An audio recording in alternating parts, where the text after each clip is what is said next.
Hello all and welcome to another live video to start off the morning at the Damage Report. This is a very special video, as will become clear in just a moment, because this is, I think without a doubt, the stupidest story that we've ever covered, but I can't not do it. Okay, so we're going to get to the news, which is probably pretty clear from the headline. But before we do that, I did want to just let you know that you can expect, as was alluded to on yesterday's show, that Emma Vigeland of Rebel HQ, she is going to be joining me once again for the show. We've got a great lineup of stories, which I'll preview a little bit later on. But with that little teaser, let's talk about the news. Trump's doctor had to fool him into eating vegetables. Like a baby! Like a baby! Okay. So, former White House physician Dr. Ronnie L. Jackson has described, to the New York Times no less, his plot to introduce more veggies into President Trump's junk food heavy diet. Now understand, he apparently tells the New York Times this as he's running. I didn't even know this. He's running in Texas's 13th congressional district. So he said that before leaving his role as Trump's doctor, he decided he needed to cut Trump's weight by 10 to 15 pounds. Possibly by introducing some sort of easy way that he can exercise, like an exercise bike.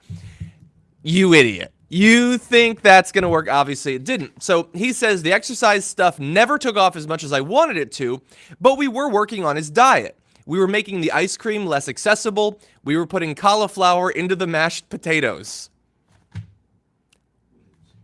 Like putting medicine into yogurt or something to fool him into eating something.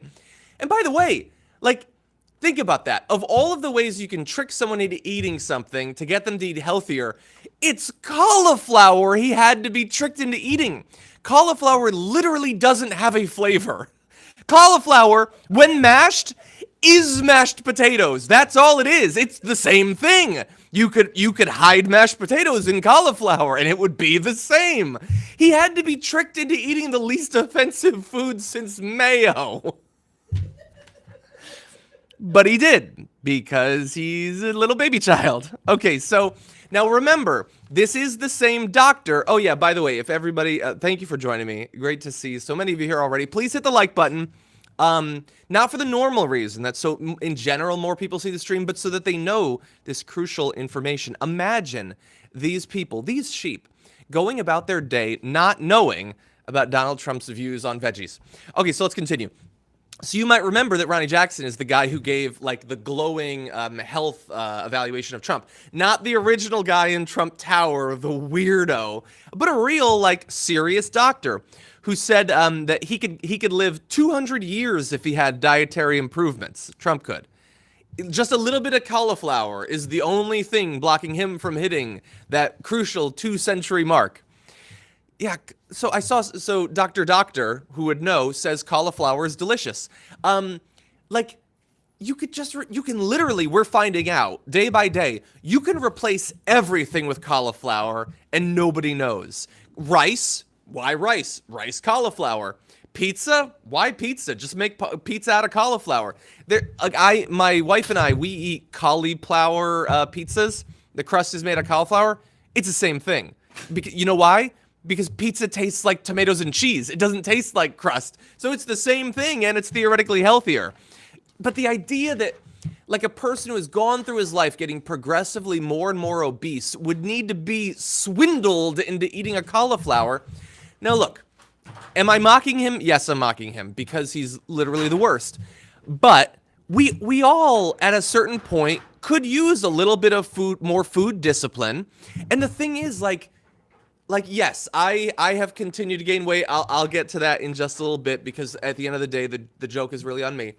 But it isn't actually nearly as hard as it used to be to eat healthier and still basically get what you want. Like cauliflower is replacing a lot of things. Like meat substitutes are getting increasingly good. Have you had an Impossible Burger or a Beyond Burger or Beyond Sausage, Gardein chicken, and I don't know if the Gardeин's the good chicken, but there's really good chicken replacements. There's great meatball replacements. It really is just as good, especially once you mix it with other things.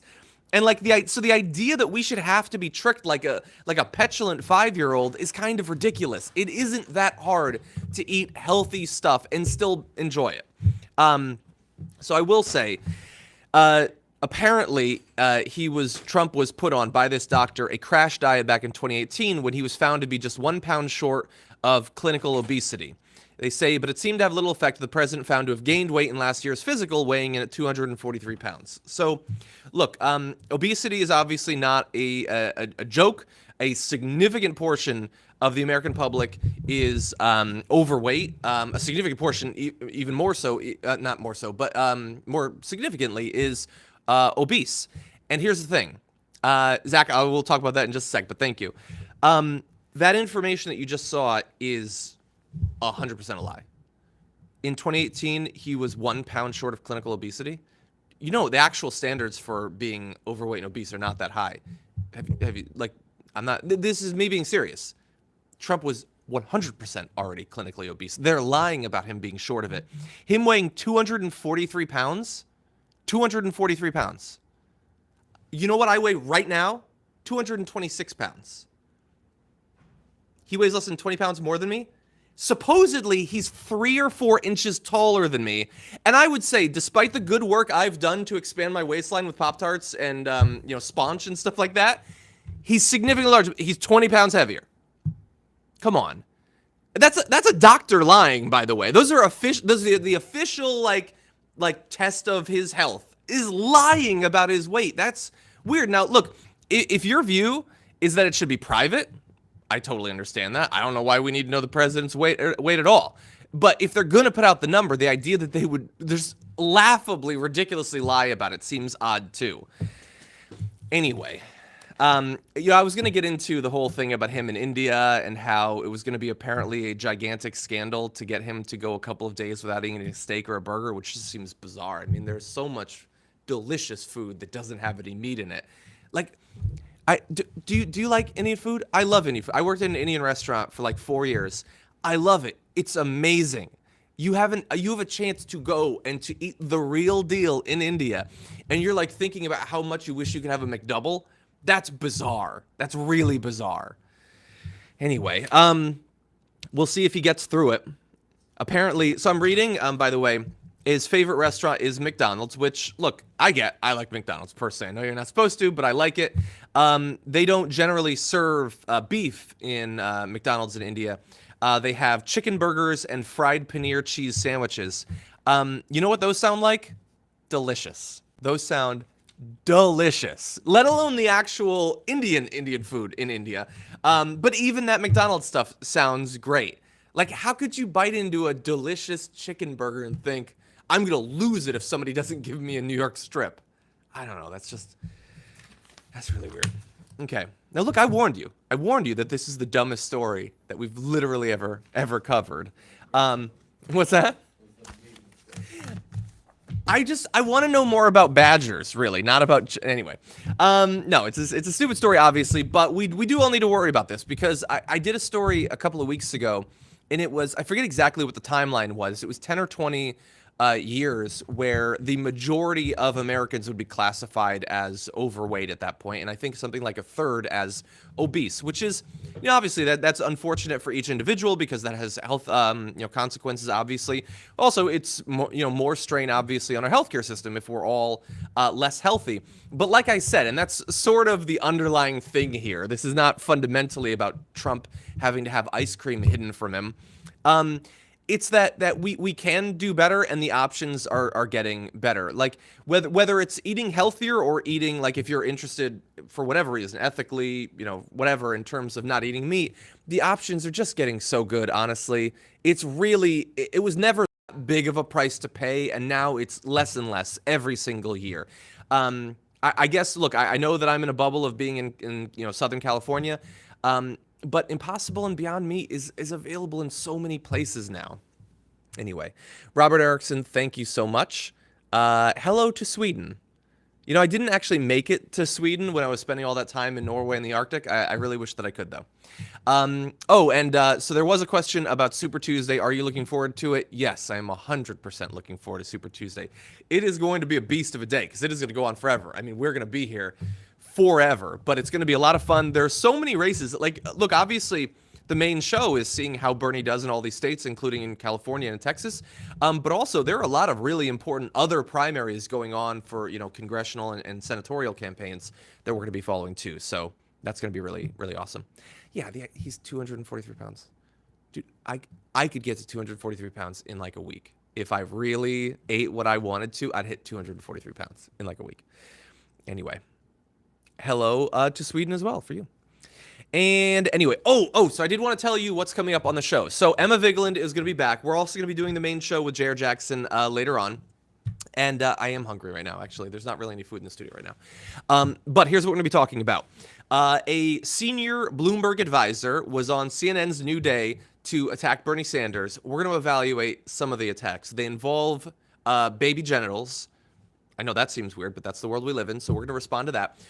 We are going to be doing another top 10 list. So Emma and I are choosing our top 10 Bernie Sanders VP picks. And so we each have a list of 5. We're going to see if there's any overlap, see if our number ones overlap. We haven't seen each other's list yet, and so you can see that live. Right now, let's see message. Just write the name that you'd like to see him pick as his VP, and let's see what people think about that. I will also let you know we will be doing Meanwhile In. Generally, that's a thing that I do solo, but we've got some interesting news from, I believe it's Botswana, Mexico, and the UK. So she's going to be joining me for that. I'm seeing Nina Turner. I'm seeing AOC, Elizabeth Warren, Harris, interesting.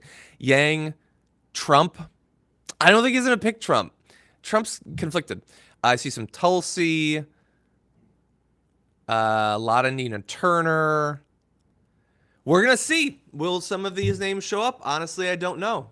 Obama, I don't think he's going to do it. Robert Reich, Stacey Abramson, Wang. Maybe that was intended to be Yang. I'm not sure. Emma. Ayanna Douglas. I'm not sure. I'm not familiar with Ayanna Douglas.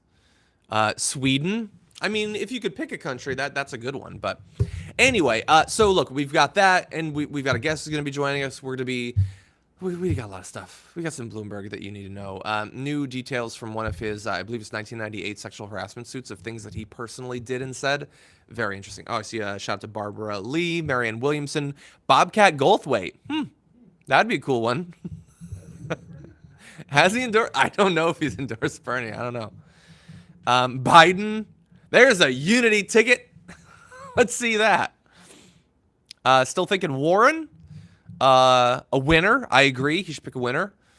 There's quite a bit of, there's a few names that are popping up quite often. That might show up on the list. We'll have to see.